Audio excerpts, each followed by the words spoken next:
So funny you say that. One of the things on my website that is um, the 4 times I've been the director of sales training, my goal was always to cut the time to back-to-back quotas in half. So the first time I was a director of sales, the time to quota was 9 months. For the average rep to get trained, get in the field, and achieve back-to-back quotas, month and month, as opposed to like hit a quota, miss it for 3 months, hit a quota. Okay, but to hit back-to-back quotas means typically you have started to really hit quotas.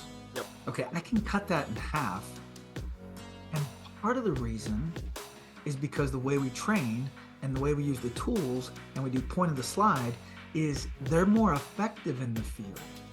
They're getting the message to their customers more effective. They're getting message velocity, which is in part why it is the training is better, but it is actually the way they go to market is better. That's why they're hitting quotas so much faster. All right, so your audience is thinking, I'm a new rep, I'm new to MedTech. Jacob, got me in. Like, I need to do this, but my marketing team is not giving me that. I don't have these kind of tools. I'm not really teaching. And I really don't know what I'm doing right now. What do I do? Yeah, what do I do? I'm sorry, right? Like, I feel bad for you, but that's so 2 things. One, call me. There's a couple things you can do to mitigate. Anytime anybody gives me a PowerPoint, I'm going to look at it this way, okay? And I'm going to really quickly, no matter how busy the slides, I'm going to start to pull out my key points. And I know these 6 steps from the Challenger. So I'm going to start to package them this way. That's just me. I'm going to take whatever you give me and I'm going to start to repackage it the way I need to do it. That's one. Because I am going to try to get through whatever they give me in about 7 minutes. Because the realities we talked about, like it's just the way it is now. Like I have to do. So if what you give me isn't packaged right, I will try to mitigate it as best I can. 2, there's probably going to be a limit to that effort. Get your team in touch with me. Let me work with the marketing team. Let me help them.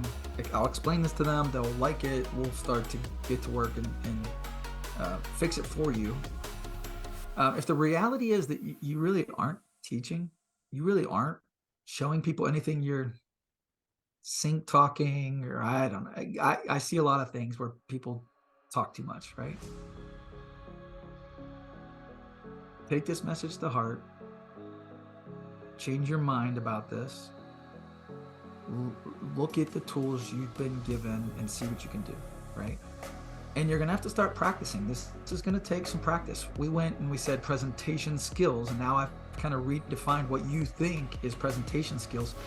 But just like your other concept of presentation skills, this is gonna take work. Yep. This is gonna take practice. When you're in my classroom and we're working with your tools, the first exercise is a 2-minute drill. We will take the slides that you've been given and we will distill them down to 1 sentence. What's the point of this slide? What's the point of this slide? In 1 sentence or less, what's the point of this slide?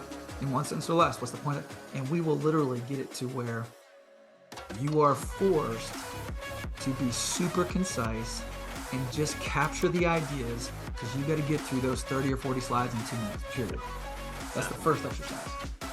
Then I'll give you 4 minutes, and then we'll work our way up to 7 minutes where you're making transition statements and you're really working your verbiage in. It's really fascinating to see what happens over the course of 2 days, because usually we do it over 2 days. How I can take you from 0 to hero, and in 2 days you literally can do this in 7 minutes. Yep. And you're going to say it very differently because you're Jacob, and you have a different style, and you have different verbiage that you like to use. Yep. Then I will do it.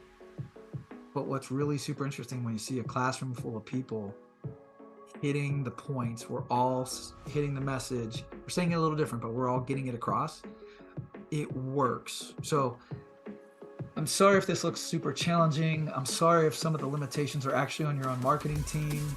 I can only tell you right now at this moment where we are in 2023, the med tech market, where physicians are, the burden on their time and their schedules, and how you fit into their schedule. If you have the luxury of calling on surgeons in the OR, you have this opportunity to drag them into the lounge and say, hey, if I got something, it's 7 minutes, it's really important, you're gonna like it. You know, it's got to be that kind of enthusiasm. Like, they can tell if you've got something good. Yep. Tell them.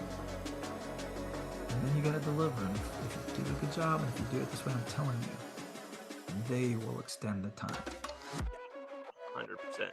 That's such a good point, Jason. I just got to touch on that. It's like the amount of times I was with somebody and they're like, I got 3 minutes, I got 5 minutes, and that 5-minute conversation turned into a half hour, right?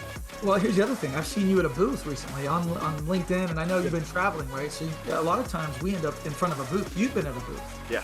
What's the challenge there? Can you get people just to even stop by the booth? Right. So you get somebody who actually stops. I mean, how desperate are you to actually set the hook and get that 30-minute conversation? 100%. And that's the fun part about watching this, being in it, because, like, to your point, I'm in the med tech space, being able to see it. And what you're saying is right.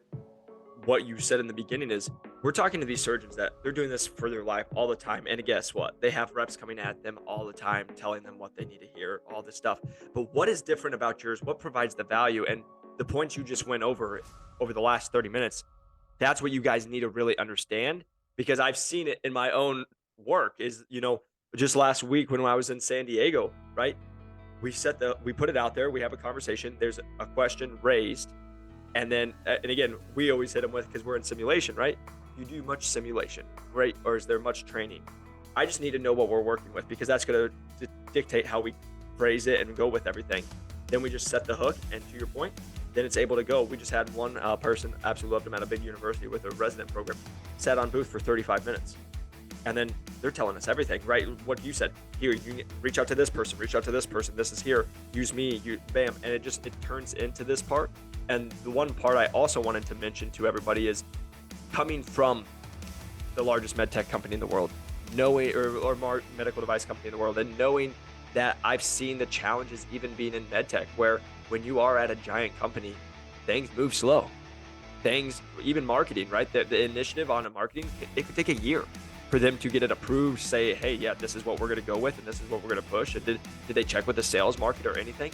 Trust me, I've been there, and I exactly what Jason's talking about. But just because you don't have, quote unquote, what he's saying in those slides every single time, that's not an excuse of not being able to go and engage. And even for me, I had to be creative on what I was using to show, because to your point, I might not have always had the pamphlet to be able to show them, but showing when I had a differentiated product of what they're already using, and I could show a 7-second or 14-second video clip and just be like, hey, watch this, let them see it.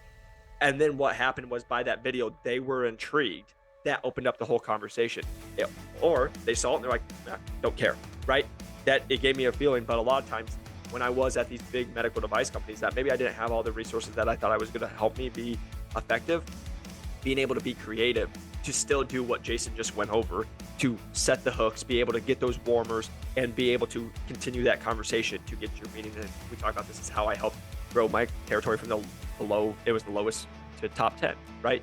You have to be creative. And just because you guys who are listening to this go to a top company and maybe they move very slow and you think you're going to get all these resources, but you don't, that's not an excuse not to be able to continue to do what Jason just said, because he just made a great point. If you are at the OR, my goodness, the opportunity there. Right. You never know what's going on in that case, right? I just sit there and say, we talk about this all the time. If you just keep showing up and you can actually provide value, and you actually are enjoyable to be around, like people see you actually say hi and all this stuff, it's not if, it's just when. Normally, when was the time that they're using your competitor that they had a horrible case and that rep didn't show up that one time and they are just over it, or something happened, but you're there, right? It's just, can you continue to do it and provide value to everybody in the hospital, not just one person, everybody. And then when you do get your opportunity, the most important, what Jason said, is when you get that opportunity, can you follow through with it? Can you actually provide that value and give them what they know, and you actually sound intelligent, and you know you're filling the need that they're looking for.